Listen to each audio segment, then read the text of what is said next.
The New York Jets are off to an 0-6 start, and everybody is calling coach's head. So, where do we go from here? I'm about to tell you, so let's get fired up.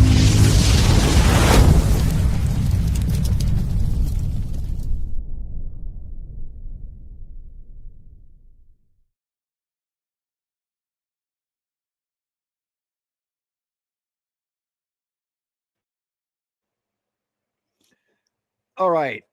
Thank you, everybody, for joining me. Please hit that like button. It's got the little thumbs up on it. Looks just like this.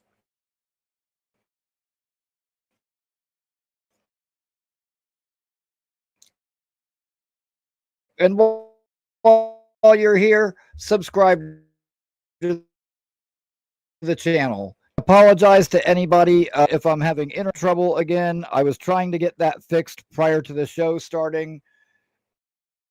And unfortunately, with this laptop, it's a bit of a process. I wasn't expecting that. On the old one, it was nice and easy. This one, it was multiple steps, and I just didn't have time to do it. You guys in the chat, if the Wi-Fi gets too bad tonight, please let me know, and I'll just end the stream and restart it at 9 p.m. When I can get the Wi-Fi sorted out. But hopefully the internet will cooperate with me, and we can pull this thing off without too much trouble. So we started 0-6.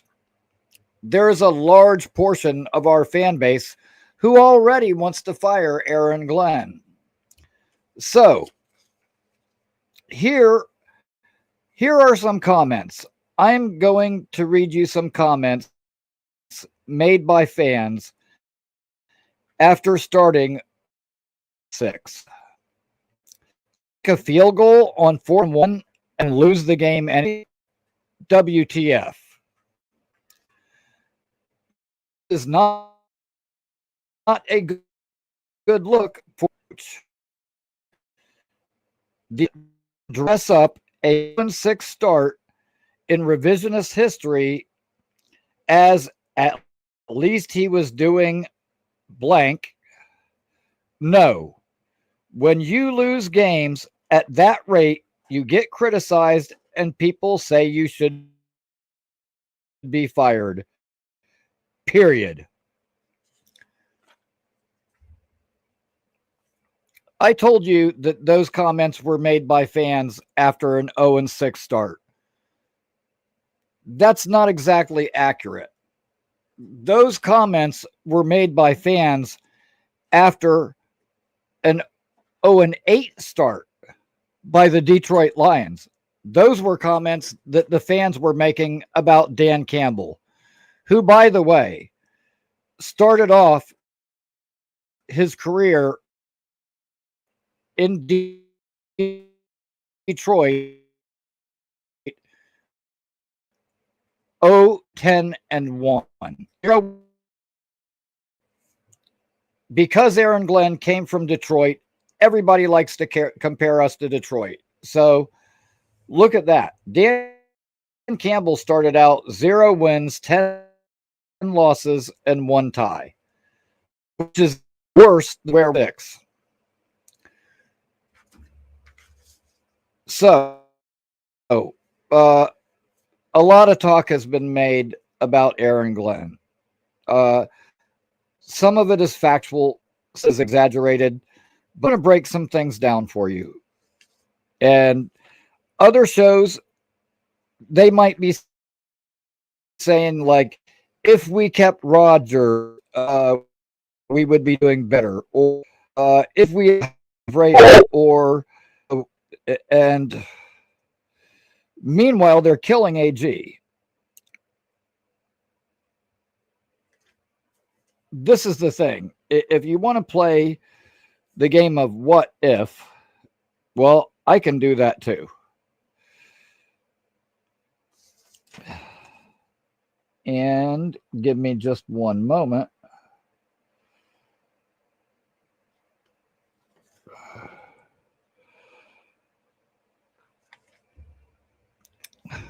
I apologize for that. It looks like I'm having a little bit of internet trouble now. Once again, please let me know if it gets too bad. Um,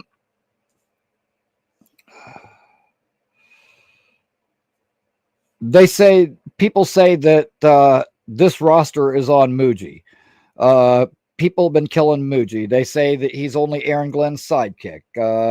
Aaron Glenn's making all the decisions. Muji was a scout, just like Glenn. Muji just traded for Brownlee, who had a really good first game for us. Muji brought in Harrison Phillips and Javon Briggs. Um, People were criticizing the fact that Aaron Glenn said, I'm not going to trade Brees. Uh, you're getting picky over wording, okay? Yes, he said, I'm not going to trade Brees. Would it have been any better if he would have said, we aren't going to trade Brees? And it's not that he's doing everything, that he has utter control, and Muji is there, just like an ornament doing nothing. Did anybody ever stop to think that these two guys talk to each other, that they're on the same page and they have the same goals as far as what they want to accomplish with this team and what types of players they want to bring in? Maybe Glenn was able to say that because he talks to Muji every day and he knows that neither one of them have any intention of trading Brees. Now, whether or not that's the right call is debatable. I can see the side where people say, if Brees isn't going to be here next year anyway, why not get something for him while you can? But then I look at the other side where this offense has been bad already. Without Brees, what does it look like? Ironically, the Jets are first in the NFL for rushing attempts that go over 10 yards. Meanwhile, they are 31st in passes that go over 10 yards. So you can see right there that there's actually kind of a healthy argument to why we should keep Brees.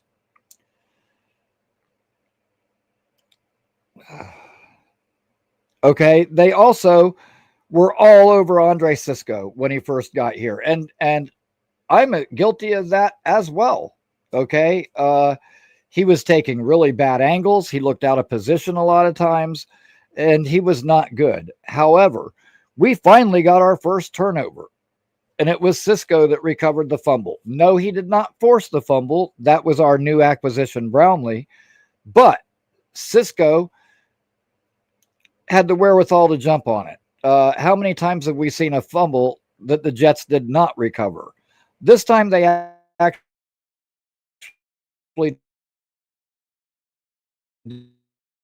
did.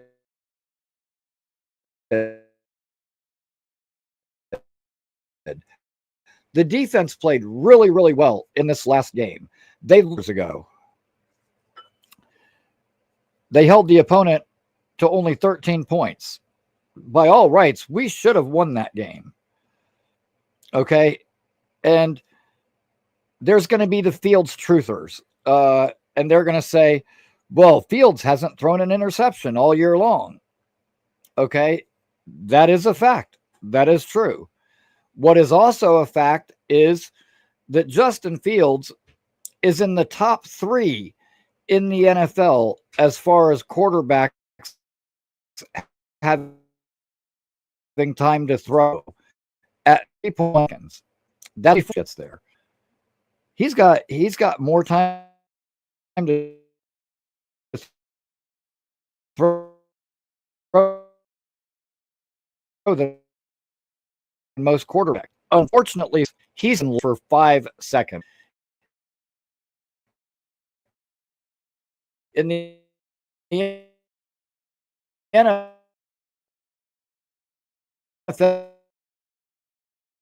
you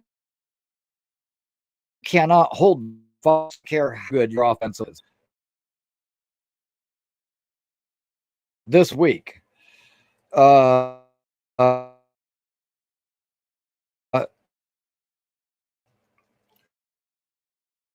I worked for a couple of days, so out of the on some of the news. All of a sudden, here's Kurt Warner,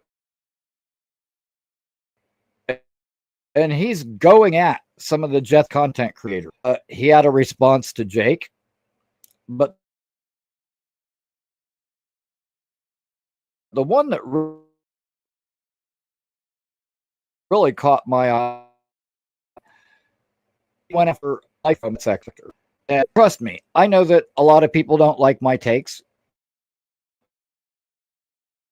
I know that a lot of people agree with my opinions. Fine with me. Everybody's entitled to their own opinion. I have got my ass lit up by a Hall of Fame quarterback like that. Whereas people were saying Justin Fields open, he didn't throw the ball. Kurt Warner said, we look to some wide open, really isn't. Referenced a specific, and he said, okay, you got one guy running a go, but is running because of the angle of Garrett's route, the two receivers were close to just kind of sit back. And you know what? In that situation, I think he was baiting Justin Fields that ball. And I went back and Warner was right. Shot the guy that actually played what on the guy that but the safety. He's drifting and deeper. He was kind of there waiting to see where the ball go. So I have to side with Kurt Warner on play. Okay. And the thing is sometimes we say, you know, oh, we had guys wide open. What has everybody said about Justin Fields right from the beginning? He's a one-read quarterback. He's going to look at his first read. If it's not open, he'll take off and run. Well, with I guess, somewhat of an injured leg wasn't 100%. He wasn't really running these past two games. And now it kind of makes sense why he wasn't running. Us being unaware that there was a problem with his legs. The other thing is that a lot of times we look at these things and you say, okay, so Fields is a one-read quarterback. Now, all of a sudden, we're killing Fields because he didn't ignore his first read and go through a progression to find a third or fourth guy who might be wide open. Well, we've said from the beginning, that's not the kind of quarterback he is. He's not a pocket quarterback. He's not going to sit there and go all the way through his progression. His processing time simply isn't fast enough to allow him to do that. So, and the other thing Kurt Warner said is on the play that they were talking about, Kurt Warner said, your first read is always the flat. Always, period. End of story. It's never any other way. That is always your first read. So once again, if that first read is covered and Fields is just a one-read quarterback, how can we really kill him for not finding other guys that are open? And it's debatable how wide open some of those guys were. Now, where I disagree with Kurt Warner is where I think he said there was only one or two plays where Justin actually held the ball too long. I would disagree with that. I saw 3 different plays where he absolutely held the ball too long, and that was the reason the pass rush got there. There were a couple of plays where our line just simply looked overwhelmed. However, the Broncos were leading the league in sacks coming into that game. They sure are now. I don't know if I've ever seen a quarterback get sacked 9 times. I don't know if I've ever seen a performance like that from a quarterback. Now I want to get back a little bit, okay, to the beginning of the year. We started off with a lot of our content creators, a lot of fans saying we're only going to win 4 or 5 games all year. Here we are, just over, into the season. People already went Glenn fired. Well, 4 was still very accomplishable from where we are now. At the beginning of the year,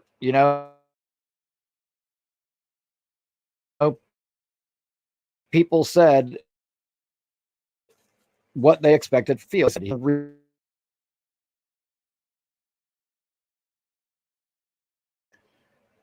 is his ability to run. Okay.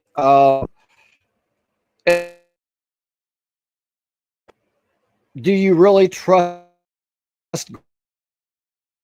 Glenn with the first overall pick? Well, let's with our last year, Glenn and drafted Armand Membu. In his very pro, he did not allow a sack or a pressure to the L single season sack leader. That is pretty impressive.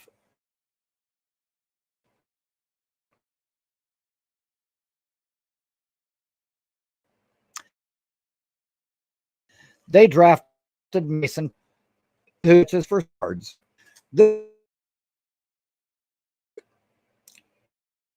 If you look at last week's game and you look at how many passes had, why didn't we throw the ball? We didn't even use Taylor. Justin got 9 times. Do these haters, do any of these fans that are bitching know what the play call was on those 9 sacks? How do we know that those 9 sacks weren't 5 passes designed to go to Mason Taylor and another 4 designed to go to Brees? Or however you want to do the math and divide it up. How do we know that those 9 sacks were not passes intended specifically for the guys that were bitching that he didn't throw it to? The answer is they don't. They don't know. Everybody is just so eager to jump all over Glenn that they don't stop to ask questions like that. But you know what? I do. And I want to bring that to people's attention. Okay. The thing of it is I think that Aaron Glenn is playing the long game. I know that at the beginning of the year, he said, we're going to win now. We want to win games now. I bet you he didn't fully expect to have a winning season. I bet you he didn't expect playoffs. But, dude, it's every coach's job to try to win games. So he gave the correct answer. There is no other answer to that. If you're a head coach, that's your answer, no matter what shape your roster is in. I did not expect an 0-6 start. I knew that it was going to be rough, but I didn't know it was going to be this rough. Also, in the 4th round, we got Malachi Moore, who has already supplanted Tony Adams as a starter. So we got a right tackle who kept the single season sack leader from even getting a pressure in his first game as a pro, a tight end who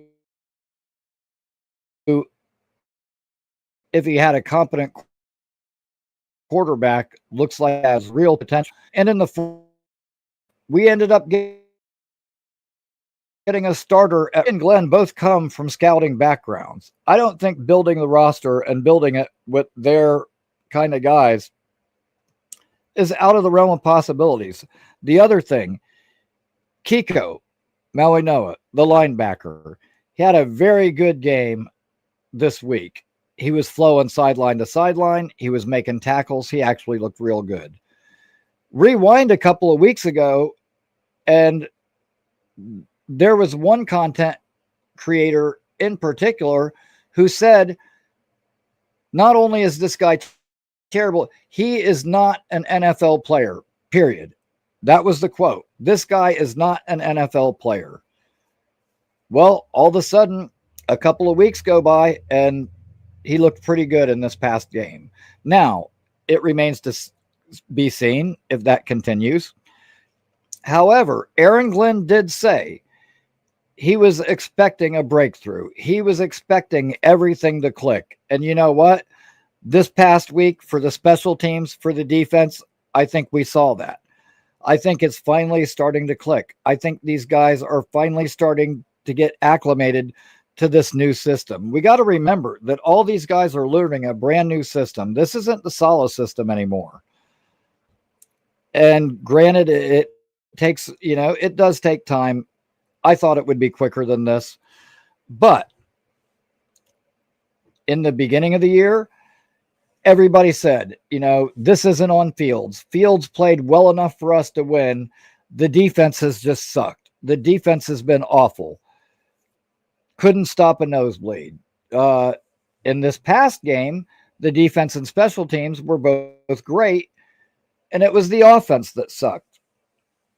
Well, guess what? One of these days, we're going to run into an opponent, and we're going to have a day where the defense and special teams plays like that, and Justin Fields plays one of his, let's call them, acceptable games.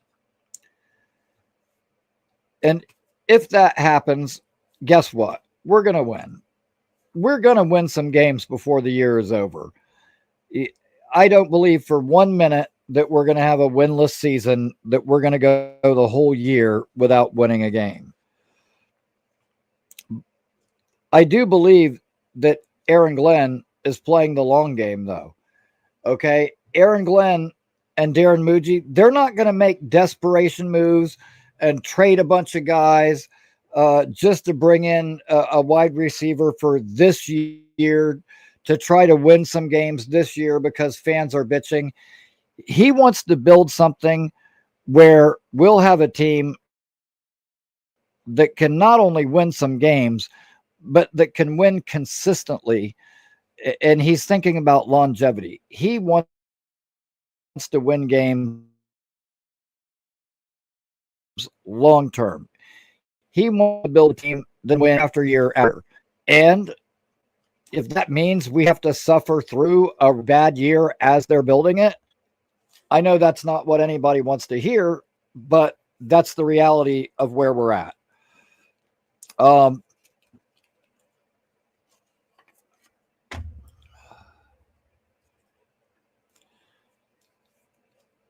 People said, they don't care about the wins and losses. They just want to see progress. Well, from where that defense started off at the beginning of this year and the way they looked and what we saw this week, I would say that's progress.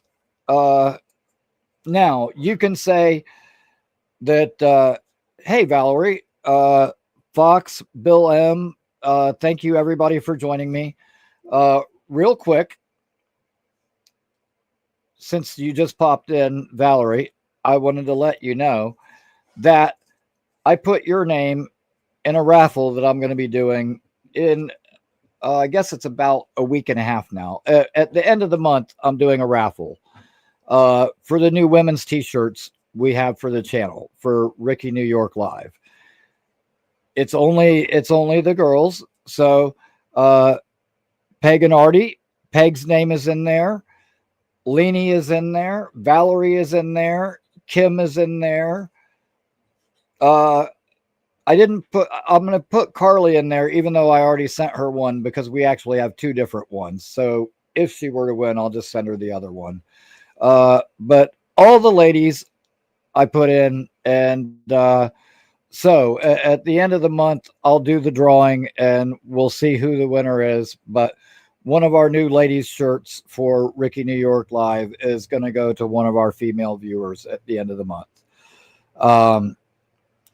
And that being said, normally this is where I would say at any rate, but because I kind of broke off there for a second, now I completely lost my train of thought. So I'm going to have to reset for a minute here. And again,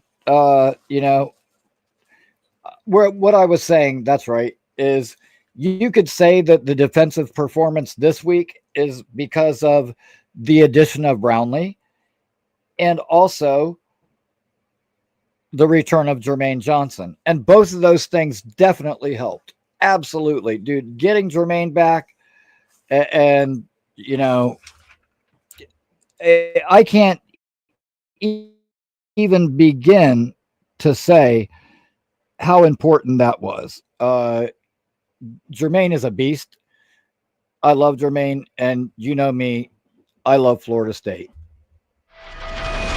I'm Ricky, New York, and I love to smoke. Florida State, I really love Florida State. Hey, easy Thomas, you know it's from Florida State. At any rate, I call into smoking debate. Florida State, I really love Florida State. At any rate, thanks for taking my call, G.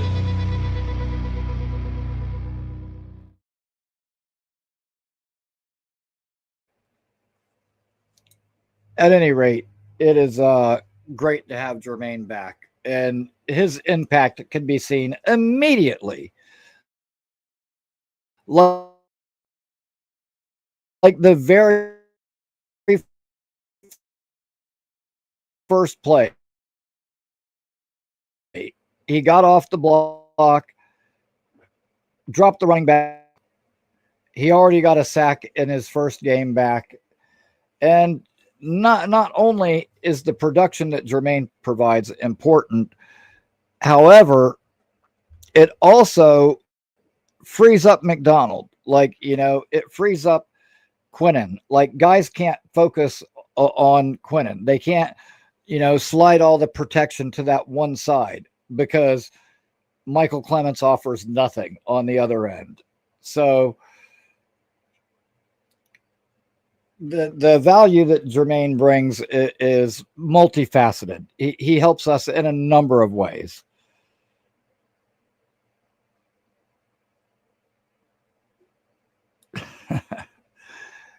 At any rate, I was happy with what I saw from the defense this week. Also, the special teams, it was awesome to have Nguanu back. The return game was much better. And I was actually shocked. The couple of returns that I saw from Isaiah Williams were also not terrible. Dude, I'll tell you what, after the first time that I saw Isaiah Williams, fair catching a ball at the one, fumbling, and then keeping the fumble from going out of bounds so the other team ends up getting it. That guy was so fucking awful. I hoped I would never, ever see him again, ever. And I have to say, to that young man's credit, uh, he, this was a pretty nice bounce back.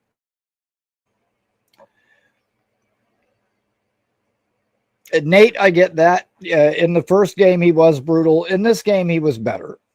Okay. I'm not saying he was great, but he was better. Back to the defense. Aside from Brownlee, aside from Jermaine, Sherwood looked more like he did, say, last year. Other guys looked better. Like I think this was a good performance from our defense. I would have liked to have seen Quinnen a little bit more active than what he was. Hopefully,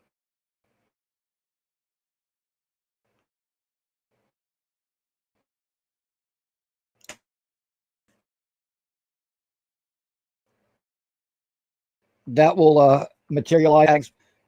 Sitting back and looking at the performance of our defense this last week, it was encouraging. Okay, I'm hoping that it's. I'm really hoping that this defense has turned the corner, and that's the kind of we're going to see throughout the rest of the year.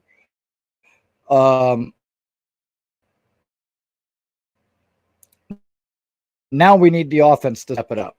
Fields has said that he's going to be more reckless, more aggressive. We'll see. At the beginning of the year, I thought Fields had maybe that'll benefit us in the long run. Maybe when there's high pressured situations, he'll be able to remain calm and keep the guys around him calm. Now, I've kind of flipped on that a little bit. Now I'm actually kind of starting to worry that he's too laid back and too calm all the time. I don't know if he has that it factor. I don't know if Fields has that fire burning inside him where he can step up in front of that group of men and say, listen, guys, you follow me. We're going to go out there. We're going to go down the field and I'm going to win this game for you. I don't know if he's that guy. I don't know if he even is capable of that type of mentality. He just kind of seems like, easy come, easy go, and just kind of going with the flow. And it, like, I don't know, like, I wish I could see more emotion out of him. And I know that seems like a weird thing to gripe about, but like, dude, when you think about players, quarterbacks, whether it was, Aaron Rodgers previous to being with the Jets, or Peyton Manning or whoever, the ability to pick the team up, put them on your back and carry that team to a win. I just don't know if Justin Fields is that guy. And I have a good friend who was a Bears fan. And oh my goodness, when they first got Justin Fields, I heard he was the next Michael Vick, the next Lamar Jackson. He was just the greatest thing ever. And he's like, dude, do you know that, 7 out of 9 games or something, he's rushed for over 100 yards? And I was like, do you know that he's a quarterback and he's supposed to be throwing for those yards, not running for them? And we would argue back and forth, and he would keep reciting these stats like Fields rushed for this many yards already this season. And I would tell him, okay, how many wins did that equate to? And he would get pissed because all those 100-yard rushing games that Fields stacked together, they didn't equal wins.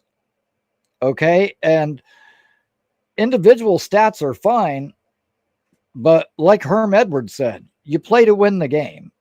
Okay. I could care less if Justin Fields runs for 3,000 yards in a season and does shit that nobody ever even thought was possible. If we don't win games along the way, who cares? Like, maybe to an outsider, that'd be fun to watch, watching a guy rack up yards like that. But dude, I want this team to win. I don't give a shit about, how many yards this guy gets or how many yards that, like, I want to win games. And I know that might sound contrary to what I was saying earlier, because I am not of the mind that I want to fire Aaron Glenn, which I got bad news for all these people bitching and moaning and whining that you got to fire Aaron Glenn. How can you keep him after this start? Blah, blah, blah. I mentioned it earlier in the show. Dan Campbell started out 0-10-1, even worse than what we're starting out. It looks like he managed to turn that thing around, and the Lions are a pretty good team. Now, does that mean the same exact thing will happen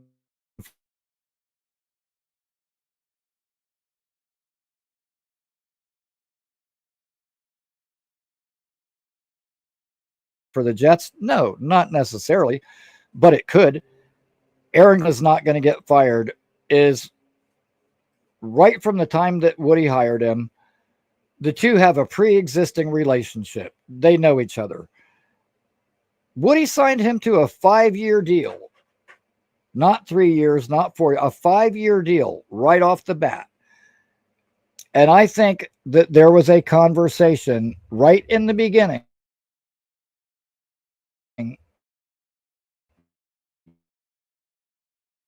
before Aaron Glenn ever took a job. Like he took some bumps in the road.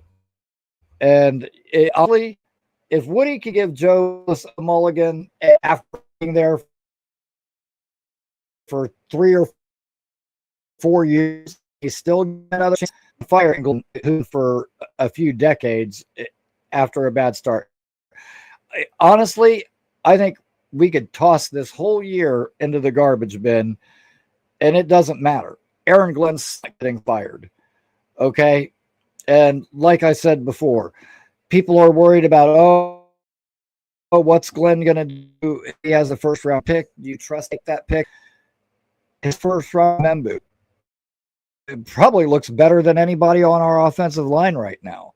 Taylor, who could be a weapon. In the fourth round, Malachi Moore, who's already a starter. Contrary to what some content creators said about Kiko not being an NFL player, he looked really good this last week. I think as these guys learn the system, get acclimated to it, know what their assignments are, and know that they can count on the guy next to them to come together. Now, it may be a long road. It might be long. It might be bumpy. It's already ugly. Hell, it may get fucking uglier. But at the end of the day, I honestly believe that this thing will get turned around. I think that Aaron Glenn is the right guy for the job. And this is the thing, okay? People are like, oh, look at Vrabel, that yes, the Patriots are leading the division right now, but like the Jets, the Patriots also had a somewhat favorable schedule as far as strength of opponent. At the beginning of the year this year, what were some of these other content creators saying? The Patriots aren't any good, blah, blah, blah. They're just as bad as we are. We should be able to beat them. And then a few games go by, but wait, then they play the Bills, and they actually beat the Bills. Now, all of a sudden, Drake May is a franchise quarterback. He's a rising star, and the Patriots are this great team, for sure, a playoff team. Why? Because they beat the Bills? Dude, we beat the fucking Bills with Zach Wilson. We beat the Bills when they still had Stephon Diggs and when they actually had some good weapons, better than the ones they have now, with Zach Wilson. Was Zach Wilson a franchise quarterback? Were the Jets a playoff team? I don't think so. So people need to pump the brakes on that shit right there.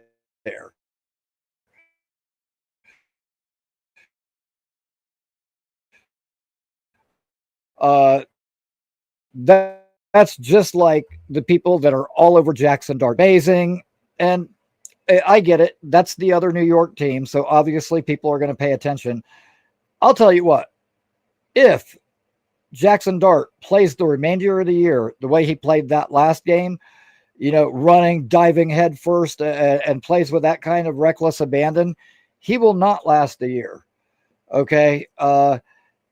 Everybody's loving Cam Scatterbo. I'll tell you what, using your body like a battering ram and having that kind of running style, I'll tell you what, I would say the chances are more likely that Cam Scatterbo is not the next Marshawn Lynch. I would say it's more likely that he's the next Marion Barber, the guy who was for the Cowboys, who had that physical running style like that.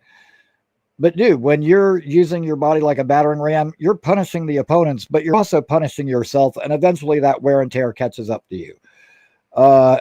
The other thing is I went back and I watched that game and I saw everybody from Cooper DeJean to Zach Bond, who's usually a very good linebacker. Those guys were missing tackles. They were out of place. For a first round pick interior, in Jenner and Jordan. They were missing tackles. It was like the Eagles went, "Hey, man, we're wearing green and white. We should play like the Jets too," because the Eagles' defense looked almost as bad as, not quite, but almost as bad as the Jets' defense in that Giants game. I also went back and watched the game that they played against Denver prior to us playing Denver, because everyone was saying, "Oh, Denver beat the Super Bowl champs." Dude, you know what? You know what? The Giants didn't beat the Eagles. The Eagles beat themselves. Same thing that we do. Maybe it's a green and white thing. I don't know. But I just want to say, people need to be careful what bandwagon they decide to hop on. Speaking of which, I've already addressed this once, but deciding to turn their backs on this team and adopt another team, or I'm going to root for this year, that is such bullshit. You know what? I'm sorry that things are tough, but dude, most things in life that are worth having are not easily obtainable. You've got to suffer. You've got to work. You've got to go through to get to where you want to go. This is no different.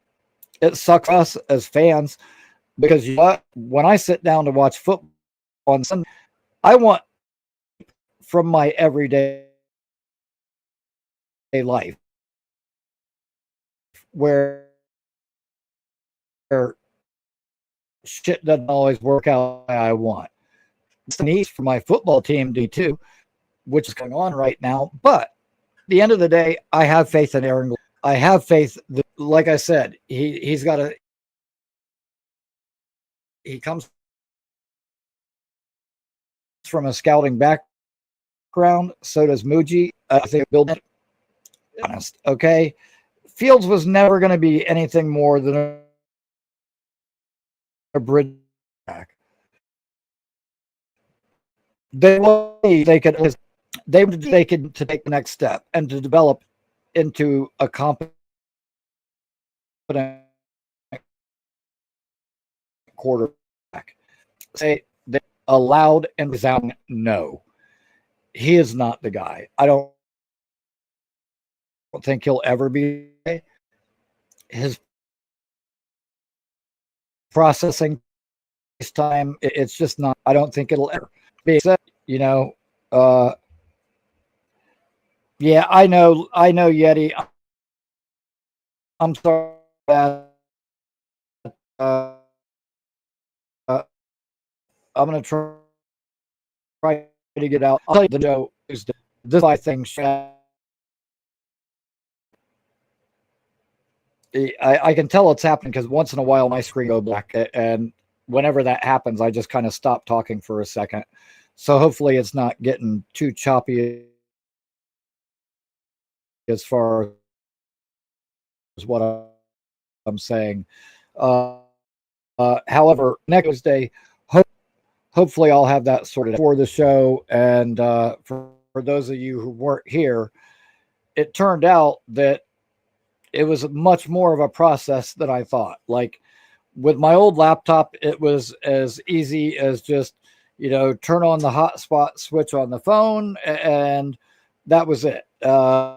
This one, it's like you have to do this, and then you have to register this, and then they email you a pass.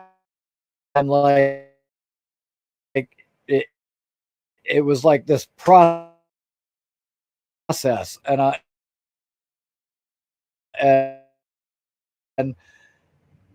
my fault. I was wrong about that. I shouldn't have waited till last minute to do that. So apologies for that. I'm probably not going to take any calls tonight. But I want to thank everybody for joining me. I appreciate each and every one of you. Apologies once again for the internet problem. I do have a brand new mic though. My old one died on me. I don't know why. It just kept turning itself off. This one looks just like it. Same mic, but brand new. And, you know, on Tuesday at 8 p.m. when I do my show, hopefully I will have this internet situation sorted out and it will be forward. I apologize for the issues tonight.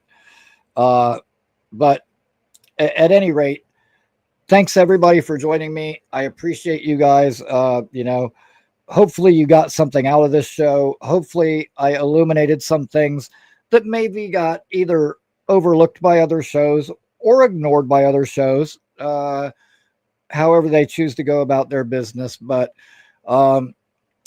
look, starting 0-6, some of the criticism of Glenn is beyond fair. On the other hand, I don't think you're going to fire a guy after 6 games, regardless. Like I said, Glenn, I think he's playing the long game. He doesn't want to make some desperation moves and just win a couple of games this year and then restart over again next year. Which is kind of the old Jets way of doing things. And I think he's trying to build something that once they start winning is going to continue to win and continue to win year after year. And that should be the goal. So I know the last thing any Jets fan wants to hear is be patient. It's going to take time, but we all need to be patient. It's going to take time. And yes, it's ugly. 0-6, it really fucking sucks. But like I said, Lions started out 0-10-1, and they managed to turn it around. I think we can too. At any rate, thank you everybody for joining me. I appreciate all you guys, and I will see you again Tuesday at 8 p.m. Until then, everybody have a great week, and